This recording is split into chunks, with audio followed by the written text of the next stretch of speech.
असमानताएं देखिए इसी सदन के अंदर, जो सरकार के द्वारा उपलब्ध कराए जा रहे ऋण, जो यहाँ के आदिवासी विधायकों को कितने वर्षों के लिए मिलता है और गैर आदिवासियों को कितने सालों के लिए मिलता है।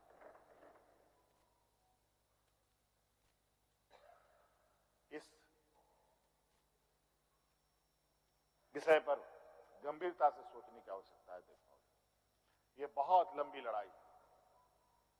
आज जिस तरीके से बड़ा मछली छोटा मछली को खा जाता है, सामाजिक व्यवस्था में भी यही कहानी है। एक बड़ी व्यवस्था छोटी व्यवस्था को खाने का हर बरकस प्रयास करती है। प्रभु राम का प्राण प्रतिष्ठा हुआ 22 जनवरी को। राम राज आ गया, पहला कदम बिहार पड़ा। बेचारा एक पिछड़ा वर्ग का व्यक्ति की क्या हद होगी आप जानते हैं। दूसरा कदम झारखंड पर पड़ा, एक आदिवासी मुख्यमंत्री को निगलने का प्रयास। क्योंकि इस आदिवासी मुख्यमंत्री के शरीर में हड्डियां कुछ अधिक है, इसलिए उस हड्डी को निकालने के लिए ईडी उसका डिसेक्शन करने में लगी हुई, ताकि हम कैसे इसको निगल जाए। लेकिन इतना आसान नहीं। गलती से गले में फंस गया तो पूरा का पूरा आंतड़ी फाड़ के बाहर। इस वजह से संभल के खाने का कोशिश कीजिएगा। इस वजह से अध्यक्ष महोदय, मुझे कोई गम नहीं कि मुझे आज ईडी ने पकड़ा। जिस तरीके से बंधुदा का सदस्यता लिया, ये आप चुनाव नहीं लड़ सकते हैं। हो सकता है मेरा भी यही असर है। सत्ता लुलुपता के लिए हम लोग कभी नहीं आए अध्यक्ष महोदय। लेकिन ये बात मैं इस सदन में कहना चाहूंगा कि झारखंड मुक्ति मोर्चा का उदय झारखंड के मान सम्मान स्वाभिमान को बचाने के लिए हुआ है। और इस मान सम्मान स्वाभिमान के प्रति जो भी बुरी नजर डालेगा, उसको हम मुंह तोड़ जवाब देंगे, चाहे राजनीतिक रूप से हो, चाहे कानूनी रूप से हो, चाहे वो किसी भी जंग मैदान में हो। ये हमारा संकल्प है। ना हम पीछे हटे हैं, ना हम लोगों ने पीठ दिखाई है अध्यक्ष महोदय। इसलिए अध्यक्ष महोदय, मुझे तो कोर्ट का आदेश है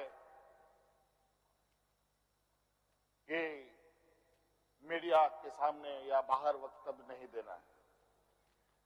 तो हमने ईडी वाले से पूछा, क्या सदन में भी बात नहीं रखनी है? तो उन्होंने ये भी कहा, नहीं सदन में भी आप नहीं रख सकते। हम बोले वाह। तो मैंने कहा कि आइए स्पीकर साहब के केबिन में खड़े हो जाइए, बैठ जाइए, वहां से आदेश जारी कीजिए, फिर हम चुप हो जाएंगे। ये स्थिति है अध्यक्ष महोदय। अब उस दिन का इंतजार है। अभी तो गवर्नर हाउस का quorum पूरा हो गया। अब विधानसभा से लोग कब अरेस्ट होंगे, राष्ट्रपति भवन से कब अरेस्ट होंगे, लोकसभा राज्यसभा से लोग कब अरेस्ट होंगे। 150, 200 सांसदों का निलंबन। क्या अध्यक्ष महोदय ये इतिहास के सुनहरे अक्षरों में लिखा जाएगा अध्यक्ष महोदय? बड़ी विचित्र स्थिति देश में। और मैं ये कहना चाहूंगा अध्यक्ष महोदय, विशेषकर आदिवासी दलित पिछड़े भाइयों से, आप तैयार हो जाएं। अब शोषण की एक नई परिभाषा गढ़ने जा रही है। अगर अपने आप को आपने कमजोर किया तो आने वाली पीढ़ी कभी माफ नहीं करेगी। तो अध्यक्ष महोदय, राज्यपाल महोदय आए और 32 पेज का इन्होंने अभिभाषण पढ़ा। हम लोग लाख चिल्लाते रहे, अध्यक्ष महोदय अभिभाषण पढ़ के क्या होगा जब देश में लोकतंत्र ही नहीं बचेगा। आज हर चीज पिछले दरवाजे से हो रहा है। अध्यक्ष महोदय, खैर इतना तो हम लोग बुद्धि ज्ञान है नहीं, लेकिन समय ऐसा भी नहीं है, समय से बड़ा बलवान धरती में कोई नहीं है और वक्त फिर घूमेगा और फिर हम आपके सामने